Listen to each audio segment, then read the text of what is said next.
Бірақ біздің өскелең ұрпақтарды интернет бағып келе жатыр. Жақсы, енді біздің ортамызда Дана, айтыңызшы. Жаңа Жұлдыз ханым айтып отыр ғой.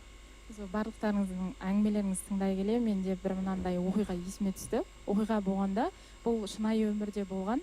Осы енді карантин кезінде бәріміз үйде болдық қой, сол кезде енді бар кітапты ақтарып оқыдым мен.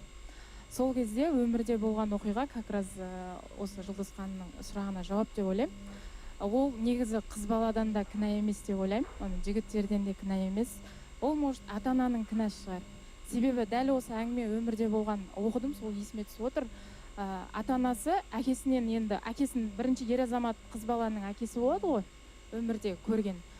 Әкесіне қарап, олар жігітті, болашақ жарларын таңдайды деп ойлаймын. Сол себепті әкесі жаңағыдай жағдайлары қанша жақсы болғанмен де әкесі үлдемен бүлдеге орап отырса да, анасына құрмет көрсетпейтін болады.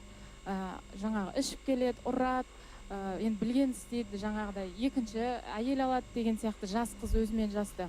Соған ренжіген қыз, қазақтың жігіттерін бәрі сондай екен ғой, менде ертең бұндай өмір сүргім келмейді, қиналғым келмейді деп шетелге француз жігітіне тұрмысқа шығып кетеді да, сонда оқып. Мен сол бір әңгіме есіме түсіп отыр да, сол себепті бұл жерде қыздарды да, жігіттерді де кінәлау керек емес. Ол мүмкін ата-анадан басталатын шығар, отбасы деген. Мен ойлаймын, бұл жерде ата-ананы да кінәлаудың керек жоқ. Ата-ана өмірде ең бір таңдалмайтын нәрсе, бұл адам, бұл ата-анаң. Қандай бар, сондай бар. Бұл жерде Жадыра ханымға сұрақ қойсам деп едім.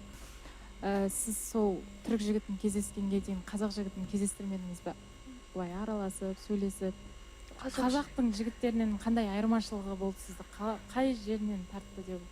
Сол қызық болып тұр да маған. Қазақ жігітімен сөйлескен кезім болды, студент кезімде. Кезінде болғанда осы Қазақстанда, иә? Иә, осы Қазақстанда.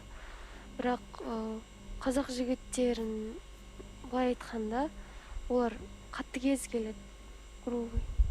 Ал білмеймін, не баурап алған білмеймін, өзінің сыйластығымен, или алдады ма, сондай.